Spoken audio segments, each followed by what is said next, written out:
The Fallout Season 2 trailer was filled with hidden clues and secrets that reveal a lot more than you think about the next season. So today, I'm breaking them all down. New Vegas. In my opinion, a lot of zones are iconic. The Capital Wasteland, the Commonwealth, the Den on the Classics, etc. But without a doubt, Fallout New Vegas is the most loved game of the whole series. So it's impossible to not get the reference if you're a fan. Remember, we are talking of a nod to one of the games that those rich RPG elements, a gigantic branched story, diverse endings, all the paths and outcome you could adapt to your likings, and the bugs. Don't forget the bugs, because everywhere Fallout goes, there's bugs, as literal and in programmation. We are a month and a couple of days away from the premiere of Season 2, and we had a fresh and packed to the brim trailer of 2 minutes. And as it's classic for adaptations, most of the secrets and nods are the type of blink and miss it, but not worry, we are going to work on that. The first thing to tackle, in my opinion, is the Stripe itself, the heaven of the wasteland, some could say. Some remember this place with care, and I consider myself one of those too. So seeing the trailer only upped my expectations, as all the locations look great, and there are a lot of glimpses here and there of the game. So, you want to see how a few years changed the Stripe in the whole zone? For what we remember and what is in the season? Oh boy, you are in for a treat. The Stripe, remember the moment when you finally, after 10 or so hours of roaming around the map, to find New Vegas and Benny, just to get kicked out before you don't have money? You have a few options to enter, but the most normal would be to simply not, and what we can do in those cases. You remember, right? Cool. Now you are on the outside of the Stripe, a zone for gangs, raiders, and a strange mix of Securitrons, monsters of the wasteland, and civilization. If you were exploring the outsides of the strips, you can see more that ruins. And those years after the game really shows up on the series, a lot more buildings, more than double the size around the strip, and some other changes that are obvious to the eyes, but the devil is in the details. On those glimpses, we can see around the city limits and the entrance to the New Vegas Strip. Our objective is easy. We are looking for a scientist that went to NV to basically test explosives. So, confrontations are at the order of the day. With that on the road, we can only expect much, as we can see, for example, Freeside, an area that was lively but now seems awesome. And that is only a side site that doesn't have much going on after a few quests. Now follow me getting more near to the main city, or, in my opinion,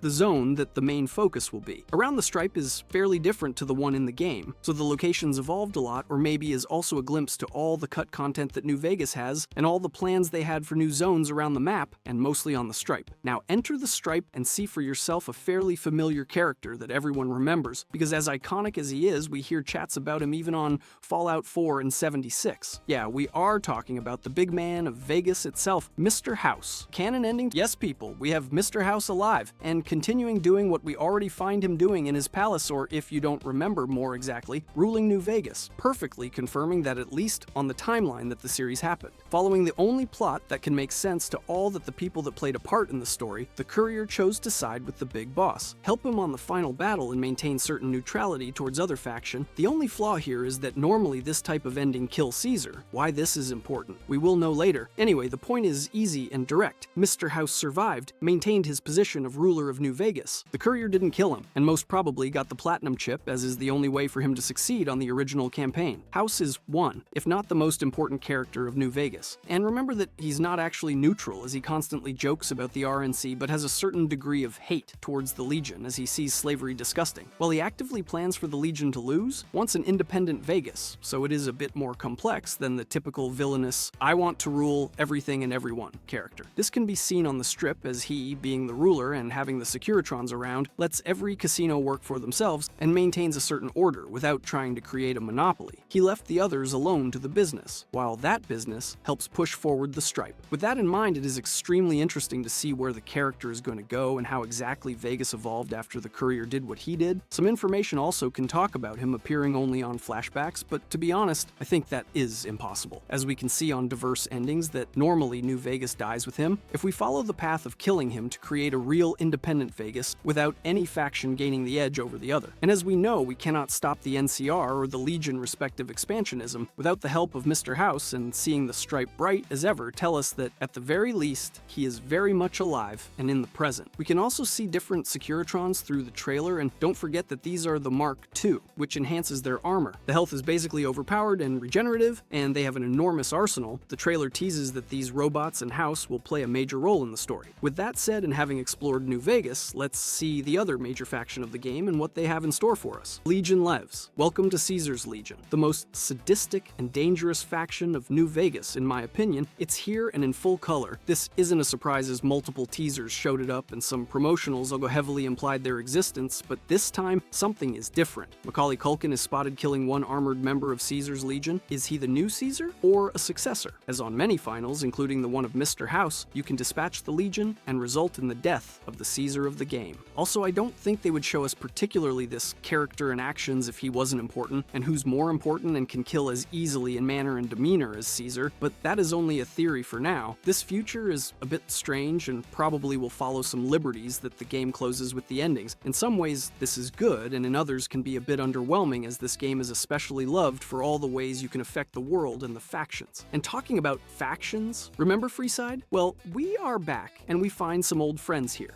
The kings are back and ghoulified. The mantra, "every man is a king in his own right," was the way of following of the kings. A faction that, as you can see, reference a very particular king with that hairstyle. They were iconic for this, and their way of respecting on another, and the right to autonomy. Something very different to the majority of factions that stick to some lineaments and rigorous leaders. The biggest reference is obvious for being the followers of the style of dress of an icon of the pre-war era that they denominate the king. Pretty hard to know about it, as when you speak with them, they don't know who Elvis is. Still, in my opinion, that was only a matter of dodging legal problems. Still, they have a big plot twist. Now they are ghouls, and on the game counterpart, they were humans, and not a sign of something that could have provoked that transformation. This will be a story plot for a while, or at least I hope they explain what happened. They are normal ghouls, ferals, have been in contact with the serum, or even the ghoul that we all already know will have something in common. Being a former actor, the possibilities are awesome and dictates a great potential for showing us new things about the Wasteland and the Mojave. Now talking about ghouls, mysterious and a hard survivor as is it, we at least know what the ghoul is trying to achieve. Ready to know? The ghoul soul motivation is his family. We learn about the family in the finale of the season 1, but we learn on the trailer that the ghoul lives by pure hope of finding his family, as he says. That he still 200 years later expects to find Janie, her daughter, and his wife Barbara cryogenized in a secret vault on some secret part of the world. This character is an excellent mirror to Lucy, and in terms of the game, for example, Lucy is our character the first few hours of the game, slowly exploring and leveling up, while the ghoul is a maxed character with all the perks of the game and 100 of playthroughs on his belt. This makes us hype more for the future of the ghoul, as the trailer shows us a lot of different scenarios that they will be working together, and even meet Mr. House himself, the both of them, too. Important reminder, Barbara had a hand in the disaster of the board in Vault-Tec, so this only increases the mystery of what could have happened to it. So in a few frames, we know that the ghoul has 200 years of experience on the Wasteland only because he will find his family. Talk about pure, sheer determination. The plot can go a lot through this way and amplify the lore of the series by a lot, exploring maybe repercussions on Vault-Tec at this point or what they are up to on this days. A lot of possibilities, but still is hard to know much about the overall plot that will unravel with only the trailers. Talking about lore, the TV series introduced a lot of new things to the overall lore. It will or not be part of the future of the games, we don't know. What we know is that Thaddeus is getting through something new and a bit bizarre to this point. Remember the plot of season 1 of the vaccine that saved his life? I speculate that it's the forced evolutionary virus, but evidence is slowly saying otherwise. What is happening with Thaddeus? Would you believe if I say that is transforming into a centaur? Yeah, those horrible creatures that appeared on a lot of games and are fuel of nightmares. Thaddeus is mutating. Fallout makes us travel from situations to locations, and even more big plots that not only affect us as individuals, but in some cases, whole factions, gangs, or vaults. We can relate to a lot of moments that are crazy, unnatural, or are bound for illogical things to happen. We all have been there, and Thaddeus helps us reminisce about some of those things that the Wasteland offers, whether you want it or not. So follow me on this. Thaddeus is catching up with Maximus, and starts talking about some different crazy situations that he is being involved in, and at this same moment we get glimpses of things that happen between the finale of season 1 and the moment of the conversation. But we talk about that later. For now, we get a quick shot about the hairline of Thaddeus receding, also talking about some others' physical changes that he had to endure, but the most important at the moment is the one he showed that has like a palpitating mouth on his neck. Trust me on this, is material for a lot of theories, but if I had to follow only one, I think that mouth, for calling it in some way, is a symptom of being transformed into a centaur, and still don't seem to likely, as the monster is far more atrocious, but is what makes, for me, the most sense. The monsters, or mutations, are pivotal for the saga, so let's talk about what we saw of them. Classic monsters are here. This conversation serves to tease us with a lot of things, mostly big references to the game, such as the kings that we talked about, for example, or past characters. I could not say that so much important things are shown here, and some are small glimpses, so is normal to lost them. We know about a new gang, not at all for us. We are shown a giant and dreaded rad scorpion, amazing CGI and an absolute classic of a monster on the wasteland, a major glimpse to the saga in general. We also can see a small scene about a Radroach, classic monster too, attacking John Daly's snake oil salesman. We better not talk much about him, to be honest. Those scenes are there to show us a bit of what to expect, and are mostly things taken exactly from the games. Don't forget the vaults. Another thing shown in the trailer that I think is extremely interesting is this particular frame that you are seeing, Lucy's younger brother Norm climbing a set of stairs. The mere seconds this scene passed shows us a lot of interesting things that we rarely get to see on the games, as we focus mostly on the wasteland, and our life at the vaults are extremely short, some even a few minutes only, or not a great liberty to explore the life of a vault dweller. The mysteries of the triad of vaults, 31, 32, 33, are still on the focal point of this character. For example, the truth of Bud's buds on Vault 31, or even the famine of Vault 32. This by itself only thickens the plot, but the scene shows something very interesting. In what we happen to see as some sort of musical number, everyone is happy, carefree, and dancing around while he is on the search of the truth. This is a scene of the future, a flashback, and we don't know the destiny. So much questions, but helps us see that perspective impossible for the games. Also, as a bonus, we can get a shot of a vault dweller in a 33 jumpsuit leading a group of dwellers of the Vault 31 to a sand dune. We don't know why or how, but piques my interest on knowing what will happen in the future for this character, as we don't know if is Norm, but is heavily implied. Now, for perfectly closing the circle of all that you probably missed, let's check the variety pack of the scenes that referenced something but only appeared a few frames, not letting us explore them a bit more. Action is packed on this season. The trailers show us features about a war that is coming. We even get to see some aircrafts and vertibirds all over the wasteland, heavily action-packed scenes and a deep voice warning us about a war that is imminent. We finally could see a Deathclaw in all of his splendor, and not in just any moment, with Maximus in a power armor going toe-to-toe with him, heavy reference to Fallout 4. Tiny details or single-frame scenes. Lucy appears with a power fist, a classic melee weapon. The ghoul finds another abandoned vault. What he will find there, Steph Harper appears wearing a wedding gown down the corridors of the vault. A very similar Securitron to Yes Man can be seen fighting a power armor Lucy's father is experimenting with exploding rats. Dogmeat is with the group on New Vegas. Maximus is still obsessed with Lucy Dinky. The T-Rex can be seen at the Mojave Wasteland. We can see all the casinos from the game along the teaser, as the Tops, Gamora, the Atomic Wrangler, and of course, the Lucky 38. In the start of the trailer, we can see the power lines to the west. If the canon stays the same, this means that Hoover Dam wasn't destroyed. So who won the Hoover Dam battle? The stripe is bigger than ever, but still is far from the state that Mr. House depicted on his ending, letting us now that the endings can be a bit of a fusion between difference or a completely different storyline. Something happened in the 15 years after the game, or maybe nothing happened and the Courier didn't exist on this universe. The most practicable options are the fusion of certain endings or a completely different outcome, because some things don't make sense, like the Legion still alive and Mr. House ruling the stripe with the platinum chip. They simply aren't compatible, so we will see what happens. With that, we close the video. Hope that all the mysteries will be resolved in the second season of Fallout. Click the video on screen to see literally every Fallout mystery explained.